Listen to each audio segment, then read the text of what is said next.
ವಿಧಾನಸಭಾ ಅಧಿವೇಶನ ಕಳೆದ ಬಾರಿ ರೀತಿ ಈ ಬಾರಿನೂ ಕೂಡ ಸಮರ್ಥವಾಗಿ ಕಾಂಗ್ರೆಸ್ ಅನ್ನ ಇಕ್ಕಟ್ಟಿಗೆ ಸಿಕ್ಕಿಸುವಂತ ಕೆಲಸವನ್ನ ಮಾಡ್ತೀರಿ. ಈಗಾಗಲೇ ಕಾಂಗ್ರೆಸ್ ಒಂದು ಒಡೆದ ಮನೆ, ಜಗಳ ನಿಂತಿಲ್ಲ.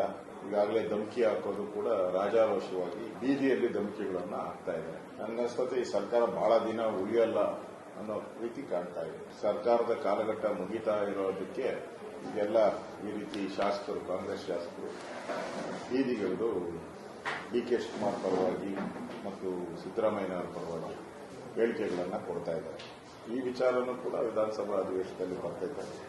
ಅದೇ ರೀತಿ ಮಹಿಳಾ ಮತ್ತು ಮಕ್ಕಳ ಕಲ್ಯಾಣ ಇಲಾಖೆಯಲ್ಲಿ ಕೂಡ ಆಗಿರ್ತಕ್ಕಂಥ ಅವ್ಯವಹಾರಗಳ ಬಗ್ಗೆ ಮತ್ತು ಬಜೆಟ್ ಅಲ್ಲಿ ಇದುವರೆಗೂ 3 ಬಜೆಟ್ ಅನ್ನು ಘೋಷಣೆ ಮಾಡಿದ್ದಾರೆ.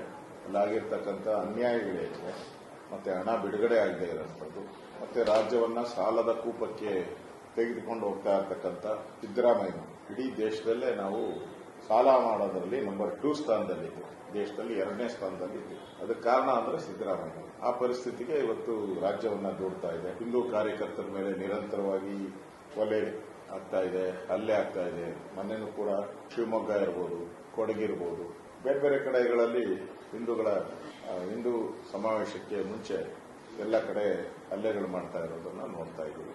ಈ ತರದೆಲ್ಲ ವಿಚಾರಗಳು, ಬಹಳಷ್ಟು ವಿಚಾರಗಳಿದೆ. ಬೆಂಗಳೂರಿನ ಕಸದ ಸಮಸ್ಯೆ, ಮತ್ತೆ ಕಂದಾಯ ಇಲಾಖೆಯಲ್ಲಿ ಈ ಖಾತಾ ಮತ್ತೆ ರಿಜಿಸ್ಟ್ರೇಷನ್ಸ್ ಎಲ್ಲ ಸ್ಟಾಪ್ ಆಗಿರುವಂತದ್ದು, ಆದಾಯ ಕುಸಿತ ಆಗಿರುವಂತದ್ದು, ಇವೆಲ್ಲನೂ ಕೂಡ ಚರ್ಚೆ ಮಾಡ್ತೀರಿ.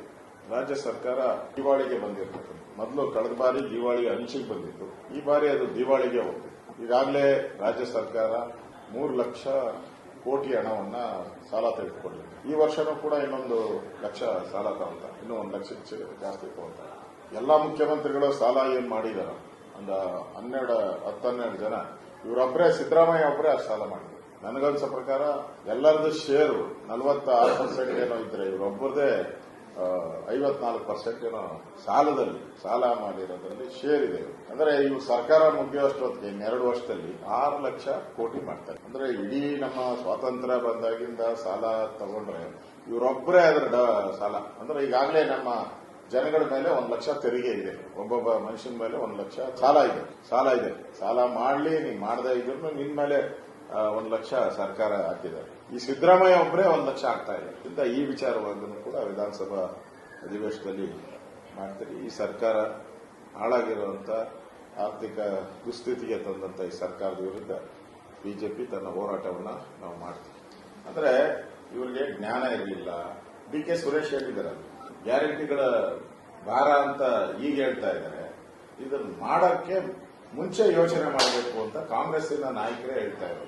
ಸಬ್ಸಿಡಿ ಮೊದಲಿಂದನೂ ಕೊಡ್ತಾ ಇದ್ದಾರೆ, ನಾವೇನು ಬಂದಾಗಿಂದ ಕೊಡ್ತಾ ಇದ್ದಾರೆ. ಹಿಂದೆಯಿಂದನೂ ಬಹಳ ಸಬ್ಸಿಡಿ ಬಹಳ ವರ್ಷಗಳಿಂದ ಇದೆ, ಒಂದು 45-50 ವರ್ಷದಿಂದನೂ ಬರ್ತಾ ಇದೆ. ಅದರಲ್ಲಿ ಹೇಳಿದ್ರು, ನರೇಂದ್ರ ಮೋದಿ ಕರೆ ಕೊಟ್ಟರು, ಯಾರು ಮಾಡಿ ಅಂತ ಹೇಳಿದ್ದಾರೆ. ಅದು ನಾವು ಮಾಡಿದ ಯೋಜನೆ ಅಲ್ಲ, ಬಿಜೆಪಿ ಮಾಡಿದಂತ ಸಬ್ಸಿಡಿ ಯೋಜನೆ ಅಲ್ಲ. ಹಿಂದೆ ಇತ್ತು, ಹಿಂದೆ ಕಾಂಗ್ರೆಸ್ ಅವರೇ ಮಾಡಿದ್ರು. ಈಗ ಇವರೇ ಮಾಡಿದ ಯೋಜನೆ ಅವಾಗ ಹೇಳ್ಬೋದಾಯ್ತಲ್ಲ. ಯೋಜನೆ ಮಾಡೋವಾಗೆ ಯಾರ್ಯಾರು ಧನಿಕರಿದ್ದಾರೆ ನೀವು ತಗೋಬೇಡಿ ಅಂತ ಅವಾಗೇ ಘೋಷಣೆ ಮಾಡಿಬಿಡ್ಬೋದಾಯ್ತು. ಚುನಾವಣೆಗೆ ಯಾವಾಗ ಅನೌನ್ಸ್ ಮಾಡಿದ್ರು ಅವಾಗೇನು ಹೇಳಿಲ್ಲ, ಕಾಕಾ ಪಾಟೀಲ್ ನಿನ್ಗೂ ಫ್ರೀ, ಮಾದೇವಪ್ಪ ನಿನ್ಗೂ ಫ್ರೀ ಅಂತ ಹೇಳಿದ್ರಲ್ಲ. ಅಂದ್ರೆ ಉಳ್ಳವರು ತಾನೆ, ಮಾದೇವಪ್ಪನೂ ಉಳ್ಳವರು, ಕಾಕಾ ಪಾಟೀಲು ಉಳ್ಳವರು. ಅವಾಗ ನೀವೇ ಹೇಳಿದ್ದೀರಾ ಉಳ್ಳವರಿಗೂ ಕೊಡ್ತೀನಿ ಅಂತ. ಈಗ ಕೊಡಲ್ಲ ಅಂದ್ರೆ ಇದು ಮಾತಿಗೆ ತಪ್ಪದಂಗಾಗಲ್ವಾ? ನೀವು ಮೋಸ ಮಾಡ್ದಂಗಾಗಲ್ಲ, ಜನಗಳಿಗೆ ದ್ರೋಹ ಬಗ್ದಂಗಾಗಲ್ವಾ? ಹೇಳ್ಬಿಟ್ಟಿದ್ದೀರಲ್ಲ. ನರೇಂದ್ರ ಮೋದಿ ಏನಾನ ಈ ತರ ಯೋಜನೆ ಮಾಡುವಾಗ ಏನಾನ ಹೇಳಿದ್ರ? ನಾವೇನು ಯೋಜನೆನೇ ಮಾಡಿಲ್ಲ, ಯೋಜನೆ ಹಿಂದೆ ಇದ್ದ ಸರ್ಕಾರಗಳು ಮಾಡಿದ್ದು. ಅದರಿಂದ ಈಗ ಇವೆಲ್ಲ ಸೂಚನೆ ಏನು ಅಂದ್ರೆ ಸರ್ಕಾರ ಪಾಪರಾಗಿರೋದಕ್ಕೆ ಇದೆಲ್ಲ ಒಂದು ಕನ್ನಡಿ ಹಿಡಿದಂಗೆ. ಪಾಪರಾಗಿರೋದಕ್ಕಿಂತ ಇದಕ್ಕಿಂತ ಇನ್ನೇನ್ ಬೇಕಾದ ಅವಶ್ಯಕತೆನೇ ಇಲ್ಲ ಅಂತ.